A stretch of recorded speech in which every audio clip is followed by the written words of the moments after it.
Same thing. So let's talk about that, Rob, because I think what the business owner wants and what the marketer needs to do is at odds.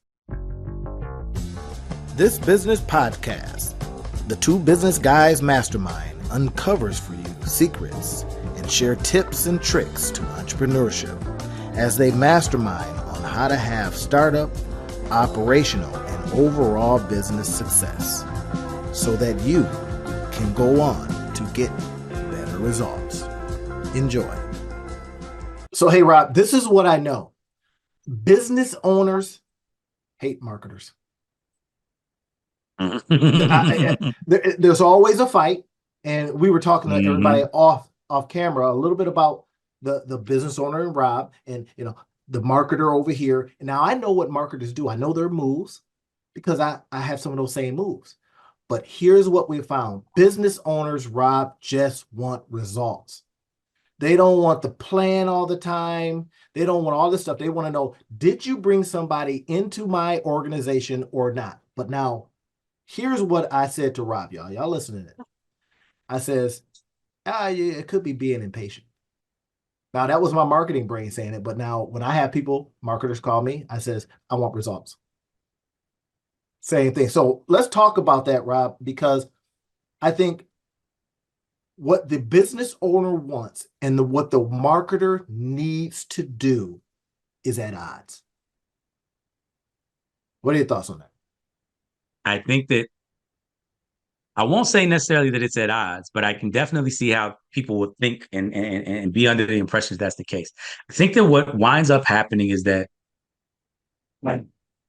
it's a question of connecting the dots, right? When I work with businesses and this is a constant thing with operations and sales and finance in bigger businesses, it's sub-optimizing for the individual area, right? So in marketing, there's a ton of things that you can do. There's A/B split testing that you can do. You could test headlines, you could test copy, you could test colors, you could test all this type of stuff. You could become very knowledgeable about this small subset of everything that you're doing, right?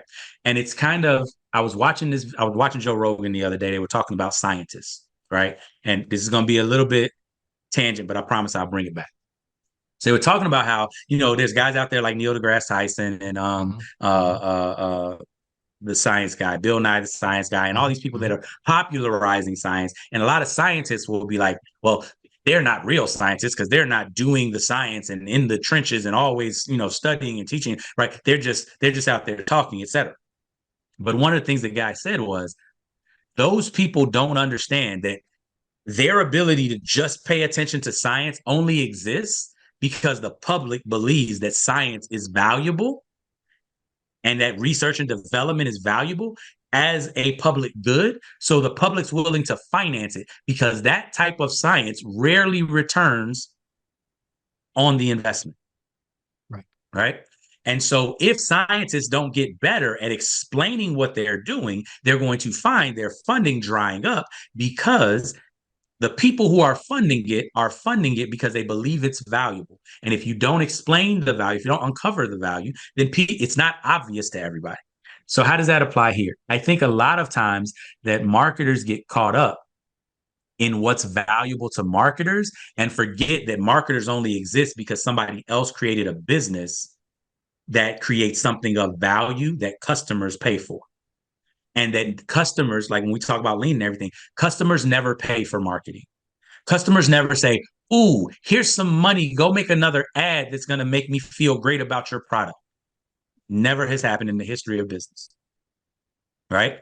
And therefore, the only reason that marketers can do what marketers do is because that activity brings in a surplus of revenue for the business to pay for the marketing, the sales, the operations, and the delivery of the product. And I think that oftentimes the business owner is constantly thinking about the total of cost versus impact and ROI. And the marketer is kind of thinking about best practices in marketing with sometimes I think a lot of times people don't think about it from the perspective of, and what are we getting back from this? They'll be like, well, we're getting knowledge. We're getting an understanding of the market. And it's like, yeah, but when is that going to pay off? Like, is that good for me, the business owner, or is that good for you, the marketer, so that when you sell your next client in this market, you don't have to do as much work?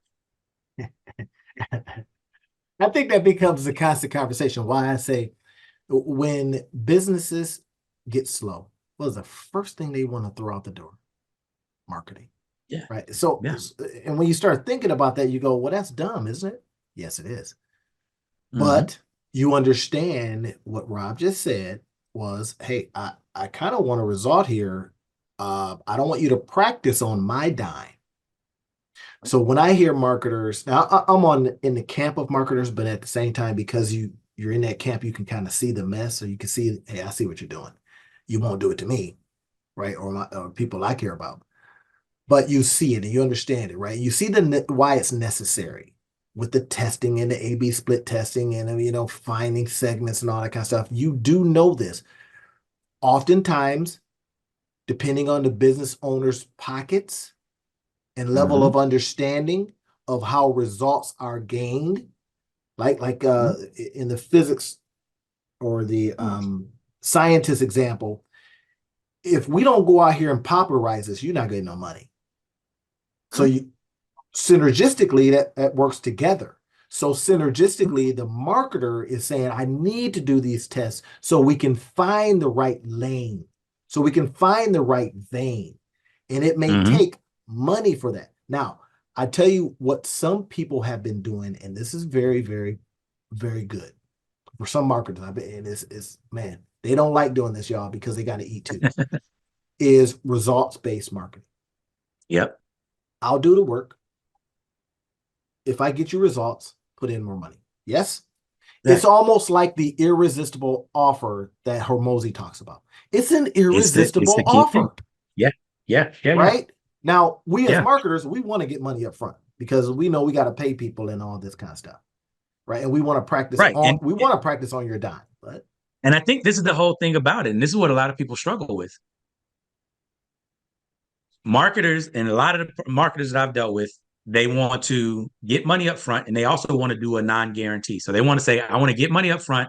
I'm going to try. And if it doesn't work, hey, that's the business. That's just how it goes. So the problem is you're shifting all of the risk to the business owner and saying, you need to be an expert in your market and hire me to just do what you tell me to do.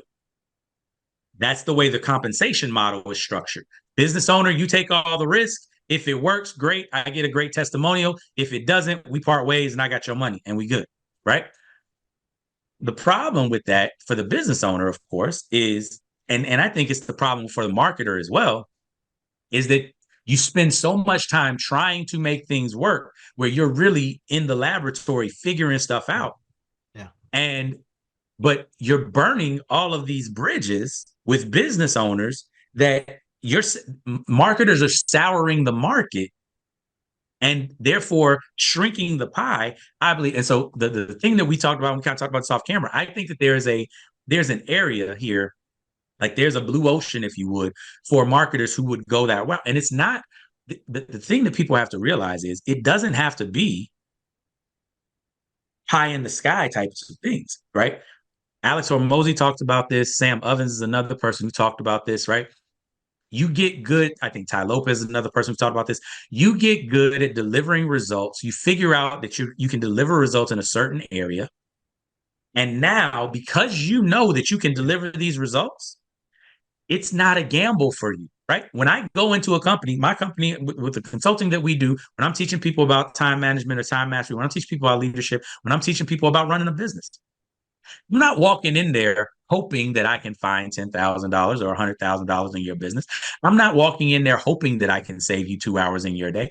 I already know what the things I'm looking for are when I first meet you that tell me, yep, I can fix this. Boom, here. If you want me to go ahead and do it, or whatever the case may be, when I was beginning my career, I could do that type of thing because I knew I could fix it. I knew that there was going to be a result at the end.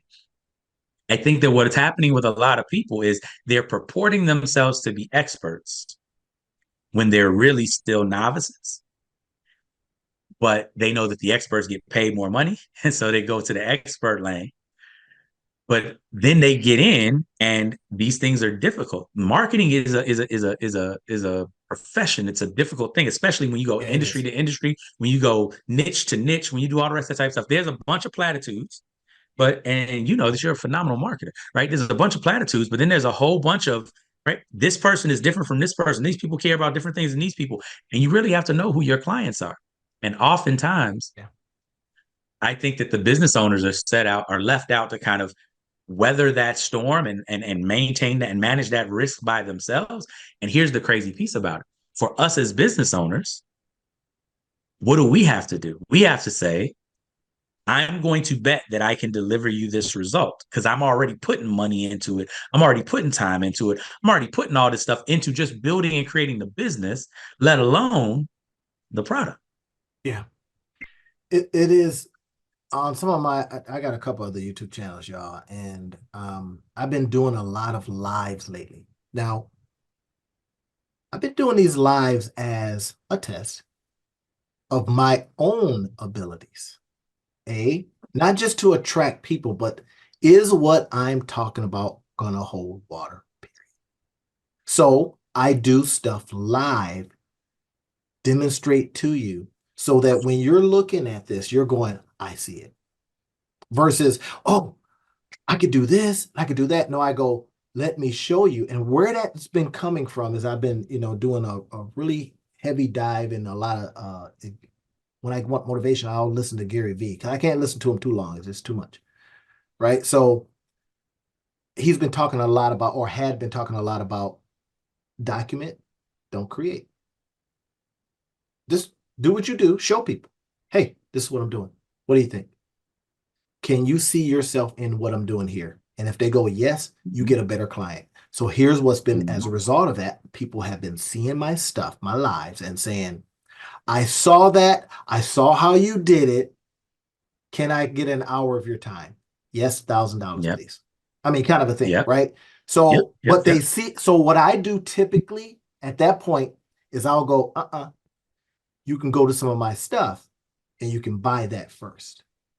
Yep. In other words, that's my way of Yep. saying, try these things. It's going to cost you maybe some things are $9, some things are $20, some things are $297. But try these first on your own, because here's what I know. And this is what has me to the business owners hate marketers. They don't like them. They want to do it themselves, but they don't know what they're doing.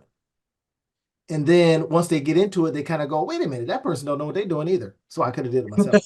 So I say, do it yourself, get a degree of proficiency so that you can appreciate. When I show up, you can appreciate the work I'm putting in. Period. I mean, that's why I send my car. Now I can sit there and figure out how to do my own brakes. Yeah. But I go to my guy because he can do it I way have faster and what does he want to do? He always wants to teach me. I says, bro, I don't want to be taught. I don't want to get exactly. anywhere in my mind the idea that I want to do this. Just do the work. Now, yeah, here's the thing though, because I want to push back against that a little bit. I don't believe that business owners hate marketers. I believe that business owners realize I don't want to do this. But there's two parts to Should I marketing. This say is what we hate were talking about a spending little bit money off on camera. marketers? Should I say it better Not like even that? not even that, right? Because like business owners are used to, and then you got cheap people everywhere. So I ain't talking about like accepting out all the cheap people, right? People are used to paying to get their hair cut, paying to get their grass taken care of. Like, but there's a difference between paying a somebody to cut your grass and paying a landscape designer to design your lawn. Sure. Right. Yes. And while I can go find somebody to cut my grass, I'm not paying somebody landscape designer fees to ask me all the questions about how do I want my grass cut. Right. Like that's not the idea, right? When you get somebody cut your grass, you generally bring them in. You're like, all right, so here's what I want you to do. This is where you want to make sure this, and boom. Now they have a work plan. They go do it. They get paid a very small price. Yes. When you have a landscape designer, you say, I have this yard. I like these types of things. create something that I like, because I don't want to do the creating work of figuring out how to put everything right. You pay an interior designer. I shouldn't have to, if I'm paying an interior designer, tell you what brand of couch, what brand of this, what brand of that. I should be able to give you a basic template, and you should know enough about your job to go wow me with what you put together. Okay. If you can't do that, then it's okay. You're not an interior designer, right? And so for the marketer piece, I think that what happens is that there's a group of marketers that just do what they're told, and that's what they're really good at. Hey, I need this many posts to go out, this cadence, this, right? Social media managers. There's a whole bunch of, right, these types of people. But then there's another group that says, we can get you more leads. It's like, I got it. That says, we can get you more clients. We can get you more calls. Okay. If you can get me more calls, I shouldn't be the one doing all the work to get more calls. Right. Because then you're not getting more calls. You're not getting me more calls. You're doing what I told you to do to get me more calls. That's good. I love that. Right. And I think Hence what the reason business why owners hate is, they hate marketers. They hate the fact that when they and so the thing realize, that I think that wait a what minute, business owners hate is overpaying for something that's not as valuable as what it's purported to be. To your point, when you're like, do this stuff first so you understand how valuable what I'm doing is, that's perfect, because now it gives them a sense of that value. Even something as simple as putting social media posts out. Yeah. I know how much of my time that's going to take. I know how much I'm willing to pay somebody else to do that. But that's a different thing than creating a campaign that works. And what normally happens is, I can create a campaign that works, but no. What I really need to do is I need to figure out and test and figure out a campaign that works. That's not what we talked about, right? And to be clear, I get that, and I think most business owners get, it takes time to figure these things out. But I think this is where I really honestly think this is where marketers mess up. They think that, or they at least the way that it appears, I believe, in a lot of instances, is that their timeline for how long it takes them to figure out the market is from a novice to an expert. And so it's reasonable that if I know nothing about your market, it's going to take me 6 to 12 months before I can be an expert in your market. It's like, yes. But we're not coming at it from knowing nothing about our market. You just spent hours asking me a ton of stuff about my market, and we have all this information and all this data and all these things in the back to tell you more about the market. But even more so, oftentimes they'll say, we're an expert in that market already. If you're an expert in this market already, you should be telling me what already works in this market. And the moment they do that, that's where I think the hate comes in, right? It's like, look, bro, because I can see the questioning. For example, now I try to take a different approach. I did a live last week, man, Saturday, and I says the first thing that I do is find out if there's traffic in this area. It's 3 W's, right? I want to know, what is it that we're selling, right? The 3. What is it that we're selling? To who? And where are those who's? Exactly. What? And see now, and then you have to who, offshoots of where? that. How many who's? Right. And depending on how you have your deliverability, how could I get it to them? Capacity. Now, all of you business owners that are listening, I want you to listen really quick, because here's something that I haven't said yet. Right, Randy is a different marketer. Like, you want to look at the difference between what I've been just talking about, which is what most of y'all are frustrated with, and what a good marketer looks like, right? Something he just said, he just dropped the gem, right? There's 3 questions that if they're not asking you these things, and not even if they're not asking you, if they're not bringing you this information about your industry, you might want to look at them kind of side eye. Yeah. Because you heard him just say, the first thing I do when I think about working with somebody, right? See, he comes bringing value instead of expecting to extract from you. Right. And that's part of the work that he's doing. And I used to do that, and that was the wrong-headed way. And I remember, one company that I worked with for a brief period of time, because they were a traditionalist and they believe things from a traditional standpoint. I said, nah, man, let me get you sales. But they really, I come to find out, they didn't want sales, it seemed. They just wanted all the mess that goes along with it because somebody taught them that and told them that. Exactly. Right. Exactly. And I was like, no, we're going to go right to getting you money into your pockets, period. Right. And right. what I did was, is I brought them, here are all your competitors. Here's what they're doing. Period. And I says, now, you're not doing that. So what is it that you want? Well, I want to do what they're doing because I found out that I said, look at the traffic going to their pages. Look at the traffic going to yours. Something that simple. Something that simple. Why? Is because I says, listen, and here's what I think could bring traffic like that to your pages. I says, but what we're going to do first, now this is my get you a win kind of approach first, is as we're going to look at what you already are maximize it more to get you money so that you can look over here and say, that dude just brought me money. Now I'm going to give him leeway to do other stuff. I didn't try to redo their website. And that right there is what makes business owners love marketers. Well, but most marketers don't do that. They say they do stuff like this. Now I apologize, marketers. Y'all can jump on me, and if you're hearing what I'm saying and you say that dude is full of canal water, I'll take that hate. I really will. I'll take that hate, but I'll put that approach up against what you may be doing. All right. So most marketers will come in and says, hey, let's build you a website, because they know that that's going to take time. And that's a tangible result. I read this book called Fire Them All. And it was a beautiful book, man. And the guy says, listen, and this is the kind of marketer he was. We talked about this, I think, in one of our other episodes a long time ago. He says, listen, he was the kind of marketer that was in the political space. He says, so here's the result. If my candidate don't win, I sucked. The ultimate result. So he says on why you should fire your marketer. So what he did was he took this approach into his marketing platform. And he says, I'm going to get you results. Otherwise, toss my tail down the road. Ding, ding, ding. And that's what I tell people that I work with. And I try not to work with too many people now because it's just a hassle. But what I do is I say, if it doesn't work, toss me out.